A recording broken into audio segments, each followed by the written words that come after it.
Welcome, everyone. My name is Beth Lokken, and I am the Youth Services Librarian for the Door County Library. This is the NEA Big Read Door County. NEA Big Read is a program of the National Endowment for the Arts in partnership with Arts Midwest, and this is the Dystopian video game discussion. We have a panel of 5. We have Bjorn Lokken, we have Brant Grahl, and then we have Professors Juli Case, Juli, Chris Williams, and Brian Carr. We are going to start off with a definition of dystopia for our basic purposes, and it's a broad one for today. Dystopia features a breakdown of society which is negative for most people. Why don't we have each individual person give a 1-minute description of who they are, introduce themselves, and then move on to the first question. So Juli is our first up. Hi, everyone. Thanks so much for coming. I'm really glad to be a part of this discussion. So my name is Juli Case, and I am an assistant professor of English and the Humanities at University of Wisconsin-Green Bay, where I teach classes in literature, creative writing, and digital storytelling game studies. I'm also a co-director for the new Center for Games and Interactive Media with Chris and Brian. So it's great to get to hang out with them and talk about games. I'm also a fiction writer, and I write a lot of fiction and creative nonfiction about games and particularly speculative things. Great to be here. Thanks so much for having me. Okay.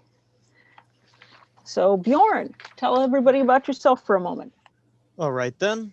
Is microphone working? Yeah. Okay. Nothing's showing up for me, so okay. Hello, I'm Bjorn Lokken. I am a junior at Sturgeon Bay High School. I have been interested in dystopia media for many years now and have spent a lot of my time partaking in these sort of games. I'm incredibly interested in this subject, and that is about it.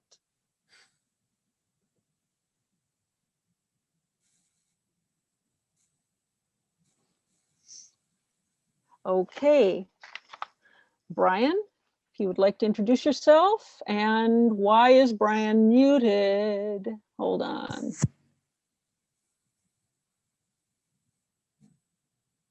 Brian, can you unmute yourself? That was weird. I couldn't unmute myself, but that's all right. Probably for the best. My name is Dr. Bryan Carr, Associate Professor of Communication and Information Science at UW Green Bay, where I teach classes in mass media and game studies. Like Juli said, I am one of the co-directors of the Center for Games and Interactive Media. I'm also our advisor for Black Student Union and part of our Women's and Gender Studies faculty. I host a podcast called Serious Fun, where we talk about pop culture and related issues from a serious/academic/whatever perspective. Okay, thank you very much, Brian. Brant, would you like to introduce yourself?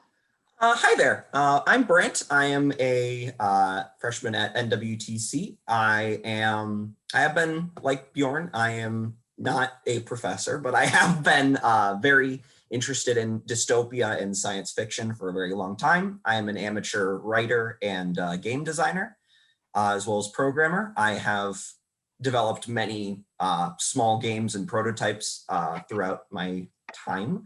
And I am also a hobbyist writer. I enjoy writing, particularly science fiction and horror are my 2 main kind of fortes. Thank you very much, Brant. Chris, would you like to introduce yourself, please? Sure. My name is Dr. Chris McAllister-Williams. I teach at UW Green Bay along with Juli in the English and Humanities program there, particularly the BFA for Writing and Applied Art. In addition to caring about games, I, like Brant, I make games. Make games and make poems and make what I call weird internet artifacts. I also teach poetry, particularly creative writing poetry and avant-garde poetics, particularly with a focus on surrealism, which is also reflected in some of the games we'll look at today. Yeah, that's me in a nutshell. Oh, and I co-direct the Center for Games and Interactive Media with Brian and Juli as well. Wonderful. Okay. So we're going to have we're going to, in this same order, we're going to have people respond to a question that we started off with. So let me see here. All right. So there are some possible questions. What are some of the ways that games approach dystopia, and what distinctions do you see, if any, between these dystopias depicted in games and the world we're living in now? So, Julie, would you like to start? Sure. So I think as a person that identifies as a storyteller and thinks a lot about how stories engage with dystopia, I think a lot of dystopian literature has kind of traditionally been used to draw attention to elements of society that people are worried about or that they think are more problematic, and to raise conversations about those things and taking them kind of to extremes. So if you think about George Orwell's 1984, you have extreme surveillance. If you take it Fahrenheit 451 by Ray Bradbury, you have extreme censorship. And I think that the interesting element of this question is, how does that relate to our current society, which is, I think, as a lot of us said before the panel, kind of dystopian, right? I think right now, because of the pandemic, because of climate change, because of a lot of other issues that we're facing, the status quo of our society is pretty disrupted. And we've had a lot of, I think, pretty honest and candid conversations about difficult things related to the environment, politics, media, race, justice, all kinds of things like that are just coming up kind of naturally. And so I think that on the one hand, dystopian literature and games are a lot more applicable to the things we're going through, but at the same time, it feels a little bit like they don't necessarily grasp the complexity of what we're going through. And I also think it's important, just starting out, to think about the ways that dystopia is about perspective also. If you're looking at something like the Hunger Games, that's, I think we would all agree, a dystopian society, but it looks a lot different if you're Katniss Everdeen in District 12 or than if you're a resident of the Capitol, right? I read an interview a few weeks ago by a Native American writer, Rebecca Roanhorse, and a quote that she said really stuck with me. So she said, as an Indigenous writer, we have already survived the apocalypse, right? So like, if you are a person that, is coming from a community that has experience with war, genocide, right? These worlds that may to us seem fantastical or dystopian might just be kind of reflective of your everyday experience, and maybe not even reflected accurately or entirely in its complexity. So to bring this back around to games, I wanted to start by talking about a game that I think one of the things that interests me most about dystopian games are the ways that it can kind of turn the camera back on us as players and make us think about our actions in terms of ethics and responsibility in a way that's really interesting. So a game I'm teaching this semester is called Papers, Please. It's kind of an older game. I think it's from 2013, and it's marketed, it sounds really thrilling, it's as a dystopian document thriller. And basically what you do is you are a passport control agent for a sort of 1980s Cold War era fabricated society. And you basically have people, they come in, they bring their passports and their documents, and you decide whether you're going to let them in or not. And as you go through the game, you have, increasingly difficult things you have to compare. You have to do it really quickly. You have to also worry about time because you've got a family and you need to feed them and you need to pay your rent. And so if you make a lot of mistakes, or if you let people through that shouldn't go through, you lose money, and that makes you lose the game. But the thing that happens is, because you're trying to win the game, you're sort of become a part of this system that asks you to take increasingly sort of compromised actions, right? So later there's a system in place where you can see beneath people's clothing and see if they have weapons and stuff, and you kind of just have to go along with that. You're also put in a position where you accept bribes, or you can support the resistance or not.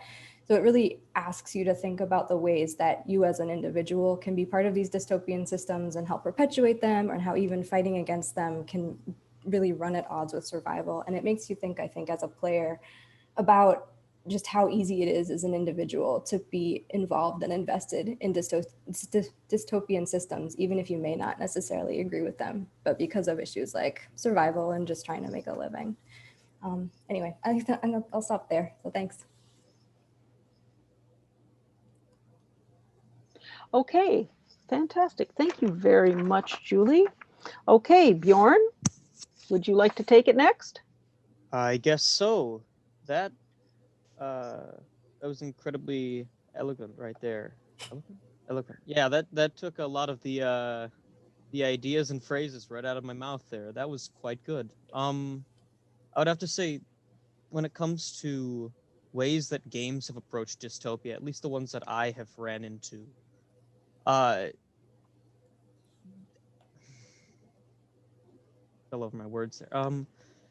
The ways that games have approached dystopia in the ones that I have played, they've more set it off as lighthearted.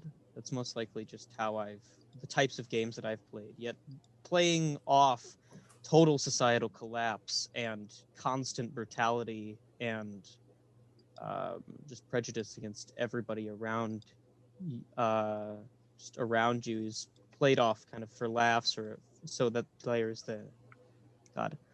so players can just kind of do whatever they wish to without feeling just kind of a tinge of guilt for what they've been doing. And I don't know. I don't know how to phrase how I'm saying that. Sorry about that.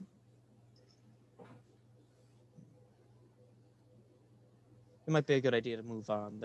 I don't have a lot of the Okay. ideas that I wanted to push on were said a lot better than I could have by Julia. Okay.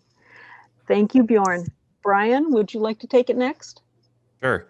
So I think I'll be the cynic in that I think that video games have tremendous potential to really explore these concepts in a meaningful way that really asks the player to grapple with the sort of social, political, physical meaning of what it means to live in these environments. I don't think they do it very well most of the time. I think a lot of times games, it reminds me like a little kid swearing. They're like, oh, look how shocking we are. Isn't this messed up to be like, like I think a lot about like, Cyberpunk 2077 and that kind of stuff, where it's like the games are going out of their way to appear transgressive and edgy, but really just come across as sort of antiquated, or like they haven't really thought things through, right? And I think part of the problem is that a lot of games, because especially like the big, what we call AAA games, the big budget ones, this isn't as much of an issue on the indie side, but when you have a tremendous amount of overhead invested in a game, you almost steadfastly have to avoid taking a political side. And dystopia is inherently a political genre, right? It has to be, otherwise what's the point? So I think a lot about my background, for those of you who are watching, you can see that if you're not familiar with the background, this is from a game called BioShock, right?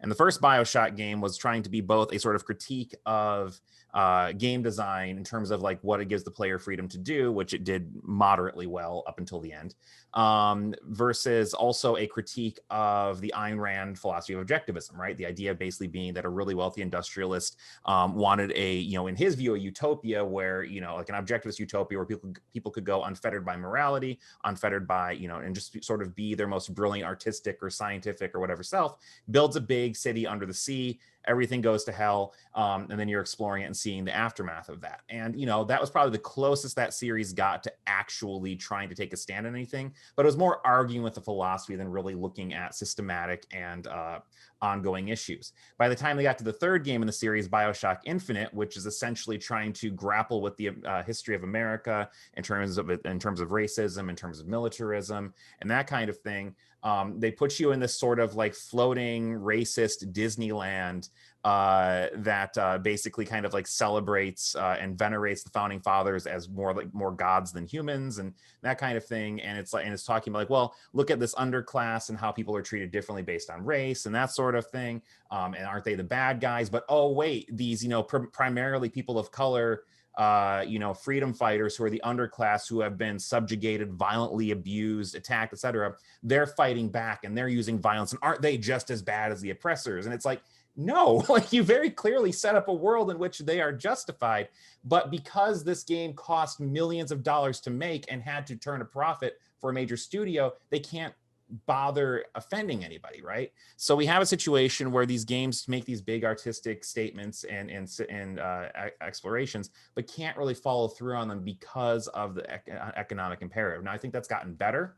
I think Final Fantasy VII Remake, for instance, really delved into the sort of dystopian sort of ideas of eco-terrorism and you know, just like, you know, corporate subjugation of the planet and the people that live on it. They even had like a subplot about fake news, which I thought was really timely and interesting.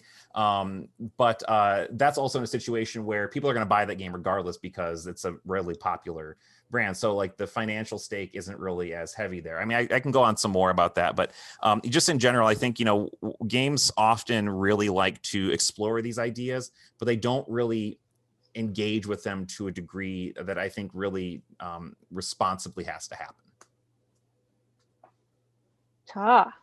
Fantastic. All right, Brant, would you like to comment? Yeah, I actually have a few ideas. First off, as Julia said, there's the whole idea of, this kind of plays into what everyone said so far. So like Julia said, there is a lot of, like, on one side of the game spectrum, you have games like Papers, Please, where it's largely an indie game where it says some really interesting, really, you know, it makes a very clear statement. And yeah, I really honestly, as somebody who has played Papers, Please, as somebody who has played Papers, Please, I really enjoyed how it made that kind of point of like, sure, you can support the resistance, you can do this, but at the end of the day, you gotta eat. You gotta keep your family safe, and that's what stops you from doing these things. And it sort of plays into how the system more or less forces you to become a part of it as that. And on the other side of the spectrum, you have, like Bryan said, you have these games where they are mass-produced, these multi-million-dollar projects, AAA games that can't really say anything political because they have these huge budgets behind them and there's a lot of investors. And if they, you know, start twinging people off, then it's going to be a huge problem. Actually, Bryan specifically mentioned Cyberpunk 2077, which I have many issues with that game. But among them are the fact that it is, like Bryan said, it's like a preteen swearing. It says all of these things, but never really actually says anything, for lack of a better term. And that's a theme that sort of runs throughout the game, where, you know, at the beginning they really sort of portrayed themselves as, whoa, look at us, we're so cool. There was this huge news outbreak about how Cyberpunk 2077 has genital customization. And then when the game actually comes out, it's literally, you can pick which one you have, and that's it.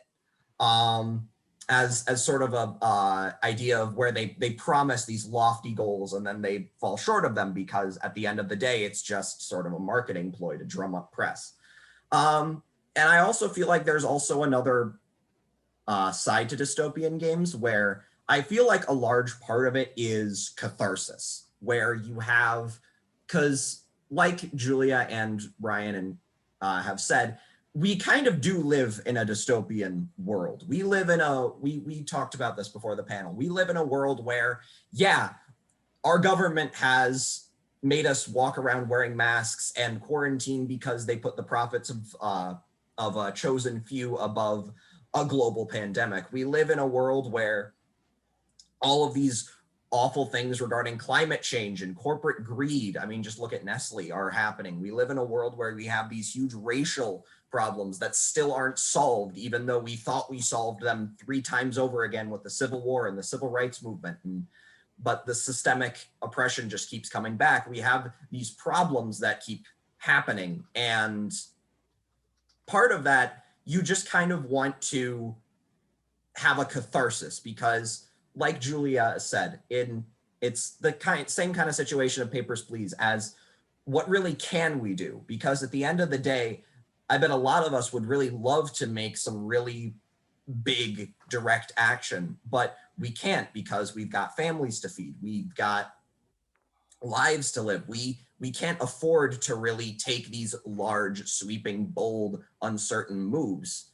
And part of that, and so a good, what turns out to be an alternative is a game that provides more or less a caricature that gives catharsis for that. One of the games I'm actually thinking of right now is the new Hitman games, where the most recent trilogy, most of your targets are, well, actually all of your targets are these multi-billionaire, these, you know, super rich, super elite, ethically dubious characters that are usually more or less the side. Oh, I'm sorry, I went over time, but I apologize. But I just want to finish up my thought, where they are on the side of the sort of problems that we have in society, you know, exaggerated to prove a point. But the entire game is about creative ways to kill them.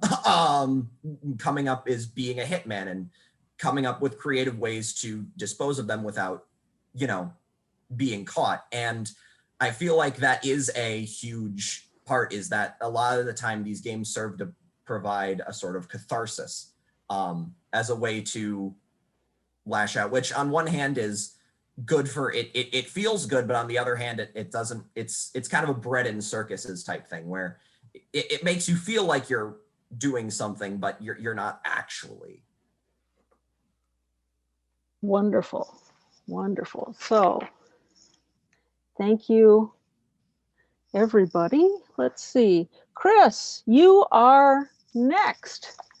Chris, please tell us your stuff. Sure. I'll just add a few things. I think we've covered this pretty well by this point, but I think a few things maybe we can bring to the conversation. All the games we've talked about so far, I think, deal with dystopia, obviously. But to kind of circle us back, I think about this with Station 11.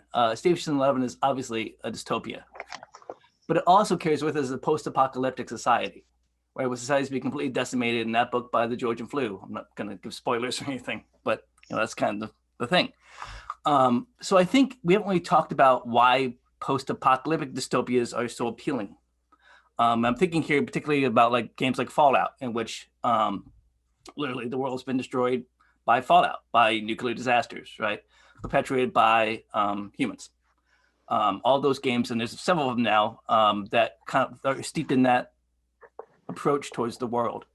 You see this particularly, I think, in the latest one, both in 76, the massive multiplayer game, and the latest version of Fallout. I think there is something to be said for the appeal of dystopia, particularly dystopian games, about building something. And this is, I think, is mostly about post-apocalyptic society.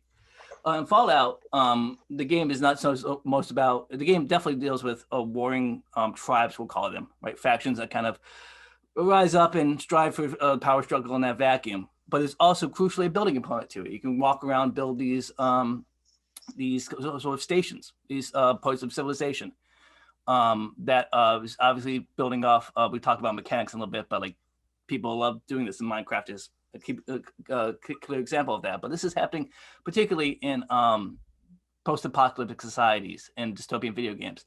And I think this also connects to dystopian literature. I'm reminded here of Octavia Butler's book, Parable of the Sower. And what that makes that book so resonant is not just because it depicts very adroitly, I think, the age of Trump 20 years before it happened, but also it's about building something. The main character in that book is about fostering something new, right? So it's not just tearing something down and playing in the destroyed civilization, because that's fun in games, but it's also thinking about what comes out of that, what is built anew with that. I think Dr. Carr mentioned this too with what BioShock was trying to do, like trying to build a utopia here. I think that's something that's also present in post-apocalyptic games here, trying to build something new. What can kind of come out of the ashes of that? Part of the reason I think, and this is the last thought I'll have here, that we're kind of transfixed by dystopia and by post-apocalyptic sort of approaches towards both games and literature is I'm reminded here of the poet Cathy Park Hong. She has two books, many books, but two books I think that she explicitly calls speculative poetry. They're Ancient Empire and Dance Dance Revolution. And her definition of speculative poetry is that it always reflects the anxieties of the present, right? That when we look at dystopian games here, dystopian literature, or anything here, it's not so much thinking about the future, it's about now. It's about what we're worried about now here. Economic collapse, mass warfare, climate change, all these things are reflected in that. And that's the reason they're so resonant and why we come back to it, I think, is because it's about who we are in our anxieties here. You know, Dr. Case mentioned Rebecca Roanhorse here. She has a book called Trail of Lightning that begins with a massive flood, right? There's a massive climate change here. So speculative poetics and speculative fiction, I think speculative, and I think you can say that everything dystopian and post-apocalyptic is speculative in that sense, right? Comes from our own anxieties. And I think the way we navigate those, and Brant mentioned catharsis, right? The way we navigate those and deal with those is part of what we return these things for. Now I'll just leave it there. Wonderful. Thank you very much, everyone. So we're going to swing it back around, and we're going to have Juli respond to other stuff, or did you want to start another question for everyone? I'm okay. I want to say a couple things in response to what other people said, but I can also go forward with the question and kind of do both things. If you Okay, want to do go both forward. things then. Thank you. So then next question we had was, why are dystopian worlds so popular as a game design concept? And then what player experiences or approaches do they allow or encourage? All right, so before I get to that, I just wanted to talk really quickly about what some other people raised about commercial elements of games, because I think that's a really interesting and useful thing to think about, that games aren't just, they exist in a commercial enterprise. And I think the thing that makes it most fascinating for me is kind of the dystopia of commerciality, right? That the commercialism is itself kind of a dystopia. But then on the other hand, you have the audience, which is primarily a lot of like young people who identify as activists. And I think the internet culture itself takes pride in kind of the sense of being, a little bit under the surface. You've got Anonymous, the stuff that's happened with the GameStop shorts recently, right? I think a lot of people who identify and like the ability of internet culture to kind of get back at the man in some ways. And so it's this really interesting sort of, I think, mix of those two things. To talk a little bit more about storytelling and game design in terms of dystopia, I think, just for me personally, I'm really interested in how, I know there's a kind of complicated background between games and stories, or a complicated relationship between them. But I think one thing I think about is, what are the stories that are most compelling to us and why? And I feel like with dystopia, one of the things you get is you have a lot of really interesting story elements, right? If you're thinking about stories as mechanisms for survival, if I encounter a tiger and I tell you about it, you're listening, one, because maybe it's a really interesting story, like how could Juli have encountered a tiger here in Wisconsin? But also you're like, well, maybe I'm going to encounter a tiger. What am I going to do? And so with dystopian stories, what you get is you're like, oh, maybe this will really happen. And what am I going to do? And how am I going to react? And how do people engage with this kind of thing? And I think it's one reason why we're really interested in stories about ghosts. We're looking at ruins, we're looking at tragedy, we're looking at past things. And that's just fascinating, right? As people, we're really, really interested in those things. And so a great thing that gets you as a game designer is it makes people really interested in the world and want to pay attention to the details of the world. So one game that I think does this really well, that I don't know if you would necessarily argue is dystopian, but it definitely has a dystopian world, is an older game, Journey, which is, you're just this cloaked figure in the desert, and it does a really neat thing where it pairs you up with another player who you can't really interact with at all. It's just beyond just like simple emotes, but you're traveling in this desert, and it's kind of this allegory for life. And there's some really cool, fun mechanisms, like where you're sliding down on sand dunes. But then as you travel these ruins, part of that game is just figuring out what happened here. What is the past of this world? Who was living here? What happened in this place that brought it to this ruin? And it's kind of an industrial story. It's a story about, I think kind of slavery in some ways, with these taking advantage of the environment, I guess. And so there's something really haunting and compelling about going through that world and trying to figure it out that I think is a really interesting part of dystopian games. And the other thing, well, I'll just say one more thing, is I feel like the nice thing about dystopia too is that the stakes are really high. There are a lot of great challenges, and you have characters that can make actions or take actions that have pretty sort of important consequences. And so a lot of those stories stick with you, I think, because it just feels like as a gamer, you're in that moment and you're participating in something that's really meaningful and has a lot of just gravitas around it, and that stays with you. So I don't want to talk too much about Final Fantasy VII, because I know that I think some other people are going to, and I don't want to give the story away. But I feel like there are two moments in that game that when I first played it years ago, I've never forgotten, right? Is one moment when something with a city is destroyed, and another moment when a character that's close to you dies. And it's very different from watching those things in a film or reading about them in a book, because you feel responsible. You feel like, oh, maybe I could have done it differently and saved this person or saved this city. And that feels very, very close to who you are in a way that I think makes this particular setting really interesting. Thank you very much, Julie. Bjorn, would you like to comment? I guess so. Are we still going on about the second question here, or are we The just second commenting question, on- why are dystopian worlds so popular as a game design concept, and what player experiences or approaches do they allow you to or encourage? Yeah, so I think a lot of the ideas brought up by Julia are quite valid here. It's the idea of the catharsis, the ability to have an actual meaningful like a meaningful part to play in how the world will be shaped in the future, at least the idea of what the future will be after the game. Yet that ability to end up affecting the world in such a grave amount, I think is very much important to why post-apocalyptic situations and dystopian situations are there, because a lot of the time, at least from what I've seen, the worlds are incredibly unstable in comparison to a lot of the other genres that I've seen. Like, you're not going to be able to. It's very hard to take a utopian world and like an actual utopian world and crack the thing to the point where it becomes an apocalypse. At least if it's very difficult to destroy an already set and functioning world versus being able to just break down even more an already crumbling society.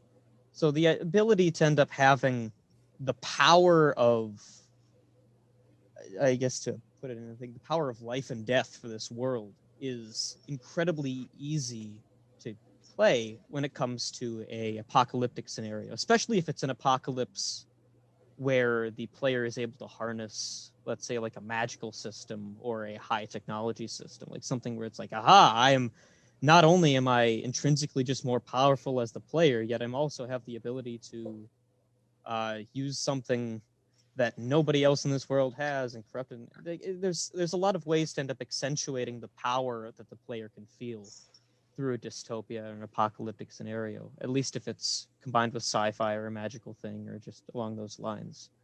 And the experiences and approaches, as stated in the second part of the question, experiences and approaches that are allowed or encouraged it can be incredibly vast when it comes to a dystopia. You could be pushing the player to the extremes of action. You could be the most downright tyrannical person this world has ever seen or may ever see, or you could be the savior of the world. You can portray yourself as a whole number of things without breaking the core concepts of the game, is what I think would be there. I'm not going to touch on anything else because I don't want to step on anyone's toes here. So I think that's where I'm going to end this off here. Okay, fantastic. Thank you, Bjorn. Bryan, would you like to take it? Yeah, of course. Thank you. There's been a lot of really interesting things brought up, and I think that in terms of like why dystopian worlds are so popular as a game design concept, I think there's two things that really make them. I mean, first, or a couple things. Well, first off, they're relevant, right? As you said a lot, like it feels like we are kind of in a dystopia now. It's something we don't have to belabor that point much more. I think we all kind of get why we're at that point. It's maybe a really cynical way of looking at things, but it's almost kind of funny how antiquated a lot of these dystopian visions of the future feel, considering where we are now and just how things are broken in different ways. And also how, and this is something I find fascinating, is that a lot of times stuff that's brought up as dystopia in games and science fiction and that sort of thing becomes just sort of not only maybe an accepted part of the way things operate, but also an encouraged way. So I'm thinking about, I was just reading something the other day about, you have stuff like Total Recall, which talks about like people going to the off-world colonies and going and like working there and kind of like working off their debt. You have a game that came out I think last year or the year before called The Outer Worlds, which is like a satire of like this idea where everybody goes off into outer space and they all work for this large, this enormous corporation that basically presses them into indentured servitude, if not outright slavery. And like they do it with a smile and all that kind of stuff. And like, well, that's pretty messed up. Who would go along with that? And then you see Elon Musk, who says that we're going to go to Mars. He's going to fund it. And that if you want to go to Mars, you can take out a loan from his company and pay it off on Mars, where I'm sure, I'm sure it just happens to be convenient that Mars is probably not subject to the same like earthly laws that Earth is. Okay, so, and not only do you have people like saying, well, okay, whatever, that's not a big deal. People are applauding this. They're like lining up to celebrate him and feed him, right? Like this amazing visionary is saying we can go off to Mars and work off our debt. It's like, but couldn't we fix some of the problems we have here with that money and that ingenuity and that effort? No, we're all going to go to Mars. Okay. And a lot of this comes down to this idea that we're commodifying dystopia, right? Chris brought up Fallout, a series that has completely fallen off the wagon in this regard. It started off as this really kind of savage critique of American culture, of nuclear war and like the Cold War and all that kind of thing. And now it's become this sort of thing that's like, well, yes, the world is destroyed as the result of nuclear weaponry, and there are brutal factions and tribalism that spring up, and you find out there are these demented experiments that this unaccountable company has been doing on people. But wouldn't it be cool to buy a t-shirt that's got the mascot for that company on it? Wouldn't it be cool? Like, oh, here's a fun thing to do. You can drop a nuke on your opponents or you're in the big Fallout 76 open world game. And we're going to make that a big selling point. And we're going to put, the John Denver song, Take Me Home, Country Roads underneath it in the trailer as we show you blowing each other up with one of the most destructive weapons mankind has ever come up with. So it becomes this weird thing where not only is dystopia relevant, it's also lucrative. And increasingly people, I think there's a lot of people, especially there's an overlap in that larger game fandom that just sees this stuff as not only something to not be critical of, but also something to celebrate, to be excited about, right? And so the third thing is that the dystopian, I think I forget who mentioned this earlier, but the idea of a dystopia is that the rules of our normal kind of quote unquote normal society are suspended, right? And so game design is built around largely giving the player freedom to experiment in the world or do things or accomplish certain tasks in different ways. And it's a lot easier for them to do that. It's like, okay, well, I need to get into this building or I need to do this thing. But if I'm in a dystopian world where life is cheap, I can just shoot this guy or I can steal this because I need to survive. And it's okay because they are the tools of a fascist government, or hey, everybody's just trying, it's a cutthroat world out there. From a game design standpoint, that makes sense, right? You give the player more freedom, they enjoy the game more generally. It makes telling stories hellaciously difficult sometimes because the story you're trying to tell can often be at odds with the game, right? You do like a Red Dead Redemption where you're supposed to be this gunslinging hero, this good man trying to do right by his family. Oh, but you can still tie people up and throw them on the train tracks and let the train run them over. It doesn't make any sense, but that's the way the game has to be designed because that's what players want to do. So and I think all of it comes back to this idea of commodity, right? It all comes back to this idea of economics. And, we use dystopia because in a lot of ways it makes some of the unseemly business of game design easier, right? And really engaging the player. And I thought, Julie, it was really interesting that you brought up that idea of like sort of the personal stake you have in this, right? And a lot of games try to put you in that place. Like, well, what would you do in this hypothetical, totally messed up situation? And of course, they're always like, well, if you do like, the worst game design trick that I see a lot lately and I despise is the idea of creating a contrived situation in which the player has only one way to solve the problem, usually through violence, and then making them feel bad about choosing the option you forced them to choose in the situation you created. That's, to me, is not good narrative design. It's emotional terrorism on like almost like a Pixar level, right? Like we're here and we're trying to just like manipulate you into feeling a certain way. And I should also point out, Julie, I love that you brought up the thing about the party member in Final Fantasy VII who dies, because actually you probably remember this because I know you were big into this back when it came out as well. There was a large community of people who swore up and down there was a secret way to bring her back, right? you had to go talk to this guy and like get to this level and da da da. Of course, it was nonsense. But again, it comes back to the idea, like, you know, maybe we were more innocent back then. Like, well, that can't really be how it happens, right? But now, of course, maybe we're more jaded. It's just like, because the remake of that game actually, and without giving too much away, explodes that whole concept, right? It's the whole point of the game is that it's trying to challenge your preconceptions what the narrative is. And I'm wondering, so if, like, you know, if we got more cynical about things, you know, and that, you know, selling nuclear war on a lunchbox at Hot Topic seems like a pretty fun idea. Maybe now we're kind of at a point where we're going back around and saying, well, what if we decide to not do that sort of thing? What if we decide to maybe challenge the sort of thing and, like, you know, take these things that we saw as granted and like, you know, maybe like emotionally traumatizing, but we gave the player and implicitly in the narrative a chance to maybe undo that kind of stuff, right? That's the kind of stuff that gives me hope, is that maybe we're swinging back from cynicism back to a form of optimism, and maybe dystopia in a roundabout way gets us there. Yeah. Oh, sorry. You can go ahead. You're Beth. next. You're next, Brant. Go ahead. Yeah, I know. That's why I kind of started talking. I just wasn't sure if you wanted to do any interludes. So it's kind of funny because Bryan mentioned at the end that whole idea of how the general trend is starting with cynicism and wrapping around towards optimism. When what I was actually thinking right now was, well, I feel like we've been talking a lot about how dystopia has been done wrong in game design, because it is very easy to do dystopia wrong in game design. Where we've only really discussed one like really positive example, Papers, Please, with Julia's sort of opening statement, where I feel like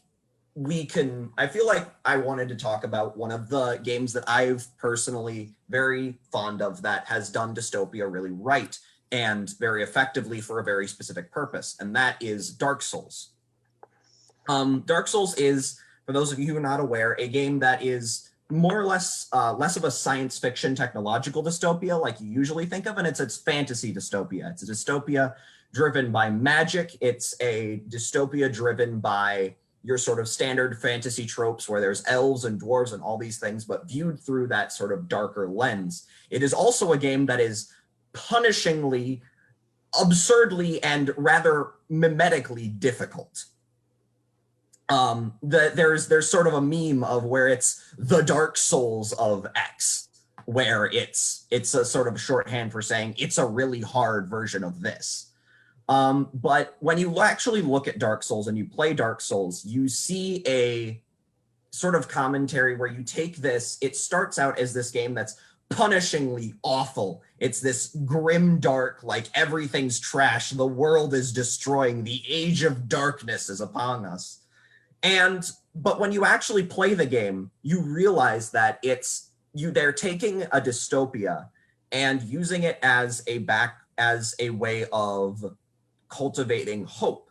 They're taking this awful world and they're putting you through all of these challenges where at first, yes, it seems impossible. When you walk into that first boss room and you see this thing that's like 10 stories tall and about to swing a giant axe at you, you'll go, and I remember I went, there's no way this game actually expects me to beat this thing. This is stupid. This is absurd. There's no way I can do this. But the main conceit of the game is if you keep going, when you keep trying, when you keep doing this, these impossible challenges are possible. They are possible when you apply your determination, your grit, your raw perseverance. If you keep going, you will succeed. And that's both in the way that the story is set up, where more or less the entire conceit of the game is that you are an undead who is cursed to keep coming back from the dead, and people who lose all hope while they're undead go hollow, where they just sort of fall on the ground and become actual corpses. And it's this idea of keep coming back and you have to keep trying. And ironically, that dystopia, and at the end, you have this final choice where this dystopia, the overall massive problem that has faced you, that has manifested as all of these different things, you finally have the choice of what you want to do with that dystopia, whether you think that it would be best to try and restart, or whether you think it would be best to go in a different direction. And there are choices depending on throughout the game that allow you to pick, that open up different paths of which direction are you going to go with this world, where it's kind of what Bjorn said, where you can either be, it's the mixture of the power fantasy and catharsis of, you can either be this world's greatest dictator or its savior, or you can become, or while mixing it with a genuinely powerful and genuinely useful message that thematically ties the entire game together of, when you really try, no matter how absurdly difficult, no matter how impossible your situation seems, there is still hope. And as long as you hold on to that hope, you can succeed with enough perseverance, which I feel is a really good example where, these ideas of catharsis, these ideas of tools. I do agree with Bryan and I'm sorry, I'm bad with names. Julie? Bryan and Julia, where they said, where it's this whole idea where, dystopia is being commodified, and quite frankly, it's kind of terrifying. Well, it's really terrifying, but there is, and that is bad. I feel like there's no good weight that comes from that, but I feel like while a lot of tools like catharsis and those kinds of things are being used by that commodifying thing, we can't ignore the game design validity that those sort of ideas have, because in the right context, when you're trying to deliver a certain experience, those tools can be very, very useful. It's just they need to be used like any tool. They need to be used properly. Fantastic. Okay, Chris, you're up. Yeah, I'll just add a few things here, because I think we covered this pretty well. When we think about the first part of the question asks why dystopia is so popular as a game design concept, I think often of Lawrence Kasdan, who was a Hollywood director and screenwriter. He wrote Empire Strike Back, Where's the Lost Ark. I think he had a hand in Solo, to one of the Star Wars ones. He's on record by saying he loves Westerns because you can tell any story in a Western. And I think that's really applicable to why we approach dystopia in video games, right? You can tell any story in a dystopia. You can tell a story about zombies, sure, right? There's inherently have conflict. Dr. Carr mentioned, these things go to extremes. The logics of our world no longer apply, right? When you're dealing with a zombie outbreak. But within that, you can also tell a story about connection here. I think about The Last of Us, right? Which is a story definitely steeped in dystopia, right? Presenting a post-apocalyptic society where people wander around and there's people who are mutated and zombie-like, right? But it's also a story about connection between humans. Arguably, that's what the story is trying to tell there. And I think dystopia allows for that, right? It heightens everything. It takes everything to 11, right? But it also allows for a blank canvas, a blank slate to do for storytellers to just kind of play around. We don't have to worry about these sort of the logics of our world because no longer apply. And so that we've talked about ways in which this falls flat. There's definitely a good laziness that this gets around too. But it also provides a world of opportunities. And also less as the storyteller here, and the storyteller I'm using is like the video game designer, creator, etc. A way to think about what they value in this. I guess I'm thinking here of Station 11 and the Museum of Civilization, right? That's curated. Like this is the things we think about. These are artifacts of the past that somehow meant to this world. And I think you can see this sum up displayed in post-apocalyptic games, certainly. Like what is this new world we're creating? What are we carrying with us here? What are we trying to make anew? I think that's the reason we see dystopian games come through again and again. Not just because they reflect our own anxieties, but they also let us think about what the world might look like if we had our say, right? If we were being of immense power and privilege and everything else, what would we do? And I think that, we've talked about before that this presents at best, it presents a player like an ethical dilemma. Like you kind of when it's articulated in the highest sense, it lets us think about, okay, what would we do as people? But oftentimes it just evolves into let's shoot some guns, right? Let's enact these these fantasy of tyranny, right? Because there's no consequences here. But yeah, I think that's the reason that it's so popular, and also it sells. I mean, we mentioned before, like, we keep on making dystopian games because people keep on buying them. Like even when the launch, like Cyberpunk, does not go super great, right? Yeah, that's the end of there. Fantastic. Thank you very much, everybody. All right, should we move on to the third question that we talked about? So why many people have turned to games as a way of coping. So many people have turned to games as a way of coping with the current pandemic. What are some ways that games can help us approach challenging times or encourage us to see dystopian difficulties in new ways? Julie, take it away.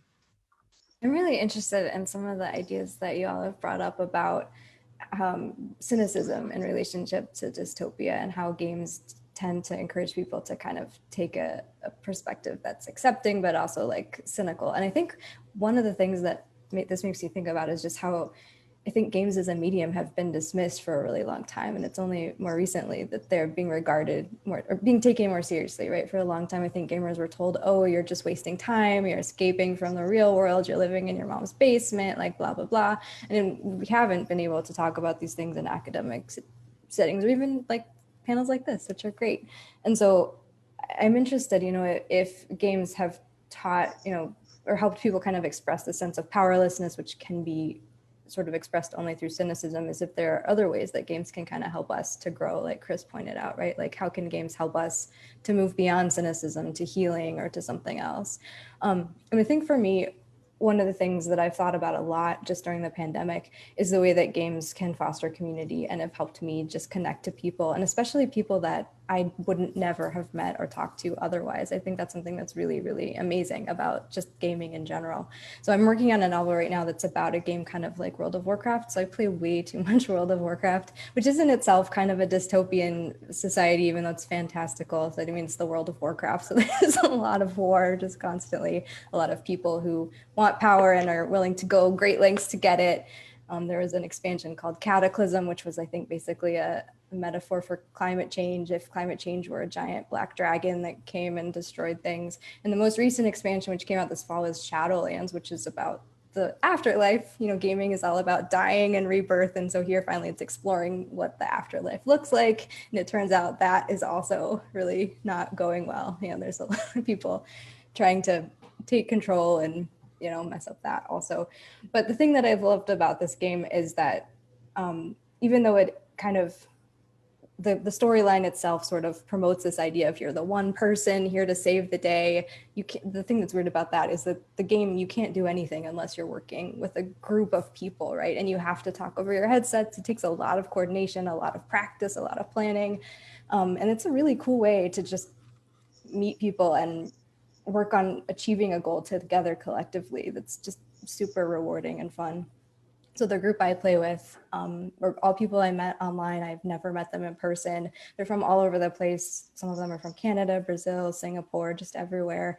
And even though a lot of times when we're on Discord talking about game stuff, we're also, we've had a lot of discussions about politics and about the coronavirus and about gender and sexuality and all kinds of stuff that just comes up kind of in ways that's really useful. And I really like that chance to talk with people in really unprompted ways when at a time when my life is so sort of conscribed. And I think one thing that's cool about the group that I play with is that they had, in order to participate, you had to sign an agreement that said you wouldn't participate in toxicity or bullying or harassment. And I think that a lot of gaming communities are kind of increasingly aware of ways that they can make communities more inclusive and more welcoming and just better for everybody. And I think that that also is kind of a way to promote healing and to fight back against some of those dystopian things that are happening in society. Wonderful. Wonderful. Bjorn, comments? Yeah.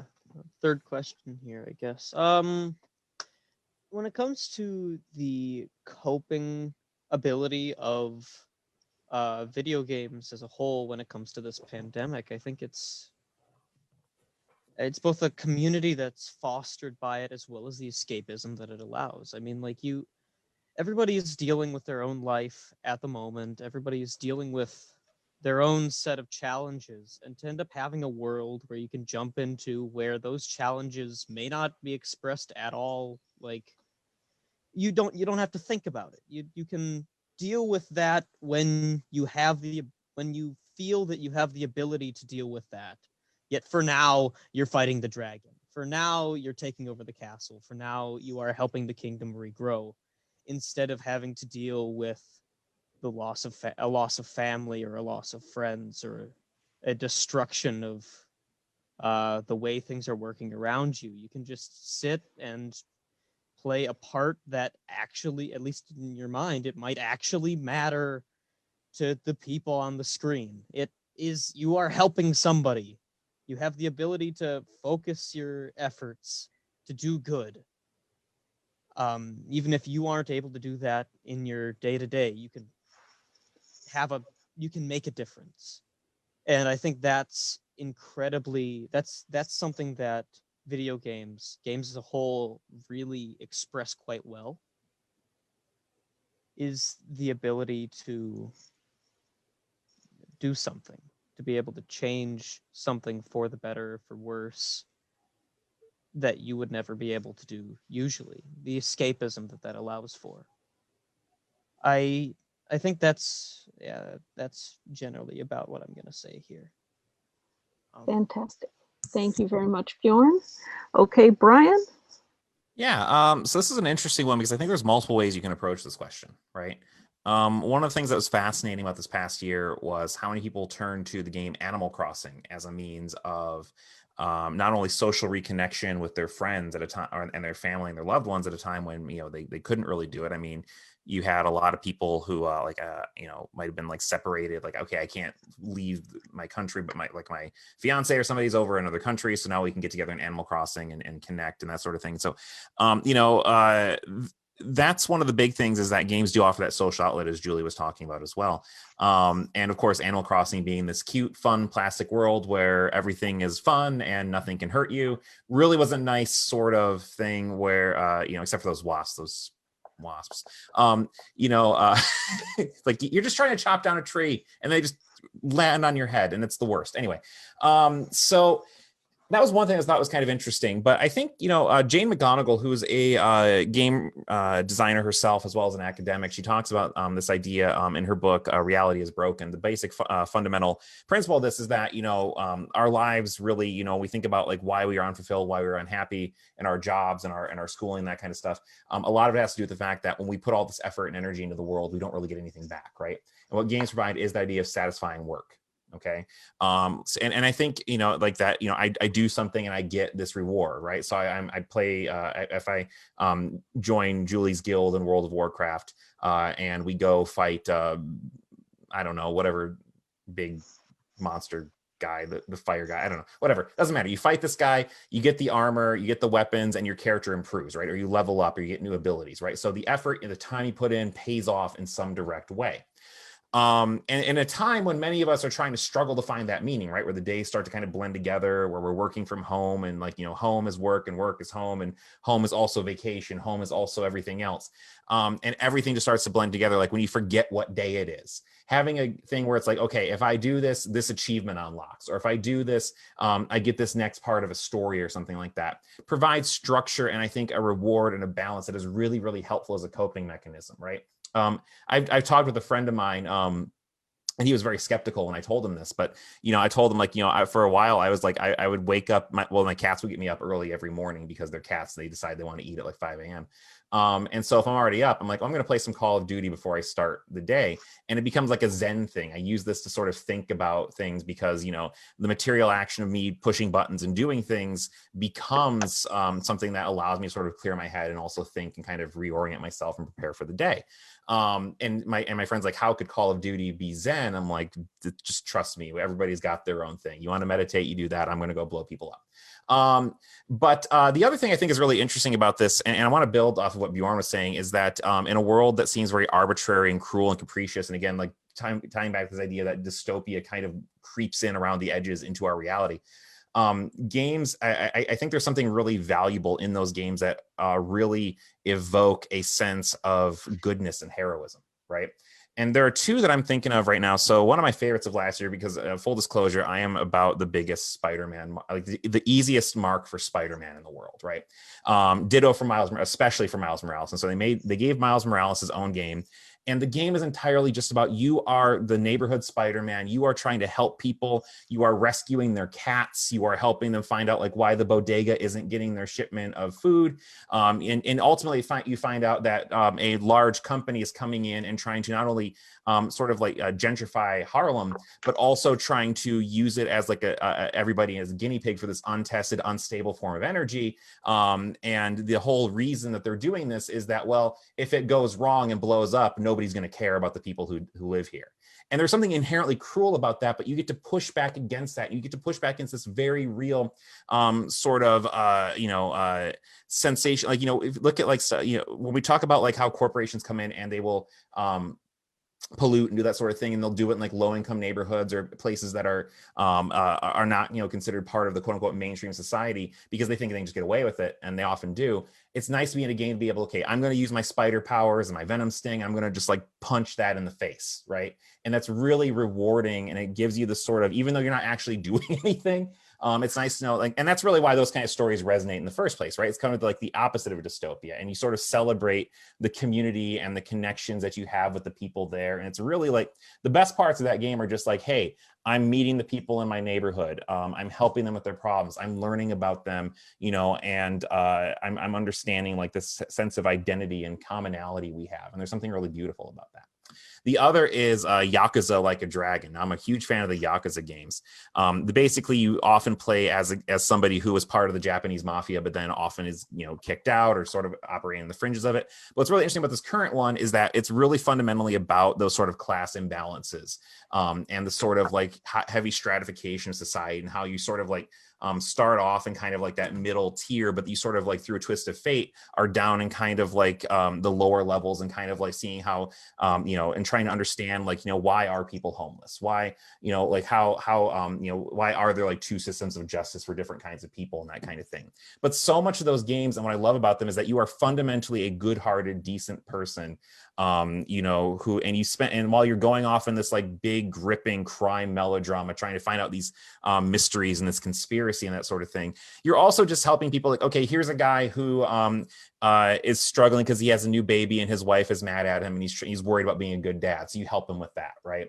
Or here's another game, you might be like, this young lady doesn't want to get married, but her dad is insistent, so you have to pretend to be her boyfriend. But then you end up having a conversation with both of them about how she has to have her own life and that sort of thing. Or you help this little kid get his game back after somebody stole it, right? It's a bunch that kind of like just making these big differences in a small way in a lot of people's lives. Like, and fundamentally, and what's really nice about that is I think in some ways games can make you want to be a better person, right? I play Miles Morales, I play Yakuza. I'm like, this is the kind of energy that I want to take into the real world. And I think, because games are interactive, because they do give you that direct, satisfying work that connects to it and sort of shows you this sort of sociological view of how things could be better than they are. Again, maybe they serve as that sort of anti-dystopia in a lot of ways, or they can. So that's a really valuable thing at a time where dystopia is, again, just sort of part of the background noise now. Yeah, sorry. No, I love that. Thank you. Brant, next. I would like to, I feel like Bryan touched on a lot of stuff that I really sort of wanted to talk about. First off, yes, it sounds weird, but like, I gotta say that, yeah, like games like Call of Duty, or for me, particularly the one I have is Warframe. It's like an MMO third-person shooter that, yeah, it's like, how can this be Zen? And I'm like, just trust me, dude. It's fine. Trust me. This is basically meditation. And then there's also the idea that I feel like I brought up earlier with what Bryan was saying, was it's the idea of you have this sort of way that you can do something about the situation. You have these awful, like I mentioned, the Hitman games, where you have these people who are more or less personifications of the modern issues that we face in our society. And you can say, okay, I'm going to get this thing, this caricature that is more or less the personification of the issues in society, the issues that I have with society, and I'm going to go up and I'm going to just chuck them off a cliff. And there's something cathartic about that. There's something really that makes you feel like you're really making a difference with that. And there's also what Bryan said, is that the idea of these dystopian settings really, because I believe when I design games, I believe that really it's less of it's supposed to be a dialogue, where while the game also, we've been talking a lot about how the game gives the player a lot of freedom, but it also, where the player acts on the game.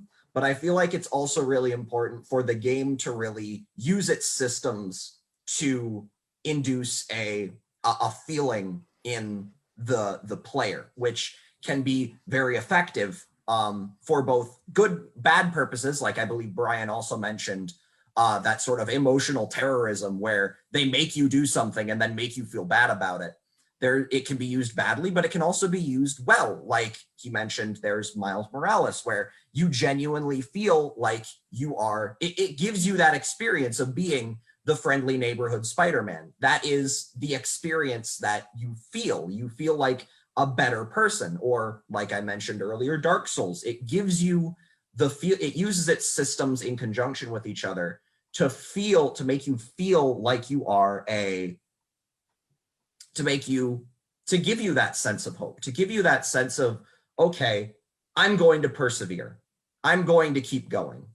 And I feel like that's what makes games really a unique medium, is that you're able to have that dialogue between the player and the game. You're able to give the player those direct sensations, those direct feelings, those experiences, where, with a game, with a book or a movie, at the end of the day, you're watching something, you're an observer. But with a game, you're in the thick of it, and so a game allows you to really have a sort of, where you basically more or less kind of become, for lack of a better term, kind of become one, where it's the game gives you its experience, you act on the game, but the game also acts on you. So overall, I feel like that's really important. And like, I feel like we've sort of a running theme throughout this. That's very important. It needs to be used responsibly, but I feel like it's also something that can be done for really, really good, things in general. Wonderful. Thank you, Brant. Chris? Sure, yeah, I just have two small things maybe add to this. First is control. Somebody in the chat mentioned that games provide control. And I think if you think about dystopia, part of the things about one of the defining characteristics of dystopia, particularly for those who are the story is acting on, like not necessarily the elite, but the marginalized, the downtrodden, is a lack of control. We mentioned that it seems like often we're living in dystopic times, right?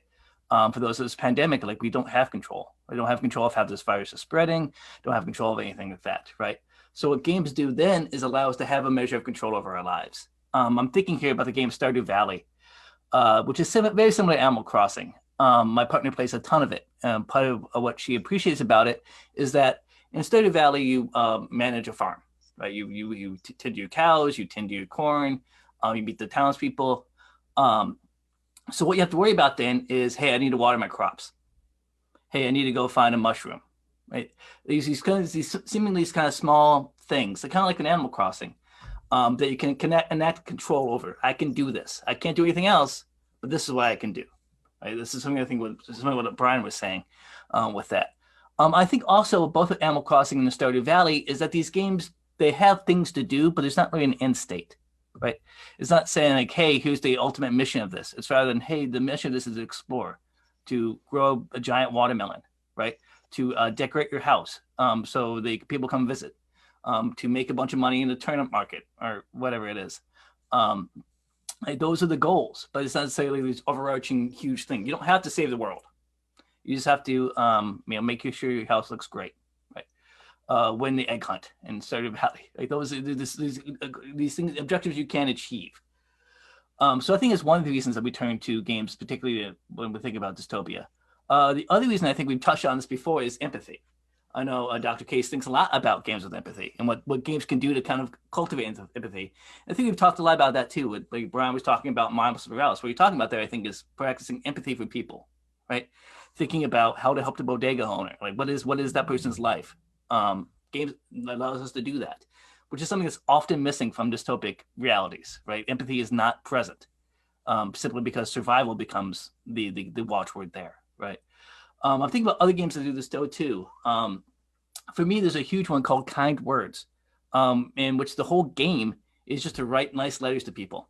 It's kind of the antidote to toxic online cultures, and actually emerges out of that. It is crafted as a response to toxic gaming communities. Instead of tearing each other down, the whole game is to write letters about people who are struggling with things. I'm reminded also, this isn't a video game, but it's a board game called Holding On, The Troubled Life of Billy Care. And it's a game in which all players play cooperatively as members of a nursing unit. And the goal of the game is to treat Billy, right, who's an elderly man having a heart attack and who's terminally ill. So the goal is to kind of like unlock his memories, thinking about how to make him comfortable. It's really to think about what this person is. Like, that's the goal of the game, is to practice empathy with that. And it's really a game about trauma and regret as much as it's about, you know, saving someone's life. Which all I think about those hallmarks of empathy to me. There's been countless examples of this, like That Dragon Cancer. There's one that was huge a few years ago, right? Thinking about what the experience of a particularly losing a child and also like dealing with cancer, what that looks like. And I think we turn to games that allow us to think about and practice empathy when we feel it's lacking in our lives, right? Whether because of certain societal events or, you know, living through a dystopia. It's not something we see practiced often. So games allow us a space to do that at the best, I think. And that's kind of, I think, connects to a lot of issues we talked about here with ethics and choice and all of this. I think is under this larger umbrella, but of empathy, I think. Yeah, I'll leave it there. Oh my goodness. So here we have a dystopian video game discussion, and we end on hope, and we end on empathy. Does anybody else have anything that they would like to say before we close this out for today? I don't know. I just like to, I don't know, Chris, it's kind of weird to say this. One of the stories I feel like really at the end of the day, I think that if you want, there was a quote I read yesterday where it was, if you really want to know what a person really is, then you put him in like war. You put him in a situation where he's got nothing to lose, where you are at the bottom. And I feel like in a lot of cases, what we found with dystopia is that a lot of the time we find that when we're put into these awful situations, a lot of the time we don't decide to become, you know, tyrannical dictators. We decide to become helpers. We decide to become saviors. We decide, like, I've been playing Dungeons and Dragons, the tabletop game, for ages, and it's a game where you are more powerful than pretty much any other civilian in the setting, and yet I've never finished a campaign where I've played an evil character because it's not fun. It's not, at the end of the day, I want to, and I find that with other people that I play with, we want to help people. We want to be better. And I feel like these awful situations are the catalyst. These awful situations bring out some of the best characteristics in people. Right now I'm writing a story, and one of the main things that a character says is that this is humanity's finest hour in Earth's darkest. And I feel like that kind of sums up what we're kind of saying here. Wonderful. Wonderful. Okay.